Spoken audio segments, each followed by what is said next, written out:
ताज़ा तरीन वीडियोस के लिए चैनल को सब्सक्राइब करके बेल आइकन और ऑल नोटिफिकेशन पर क्लिक करें ताकि आपको मिले हर खबर सबसे पहले।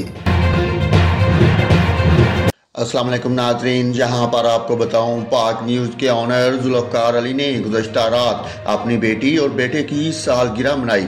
24 मई की रात को सालगिरह का केक काटा गया। सालगिरह के इस पुरमसरत मौका पर करीबी रिश्तेदार और दोस्तों को बुलाया गया। जुल्फ़कार अली ने अपनी बेटी अलीशा जुल्फ़कार की 6ठी सालगिरह जबकि बेटे मोहम्मद रिजान जुल्फ़कार की 2.5 साल की सालगिरह मनाई।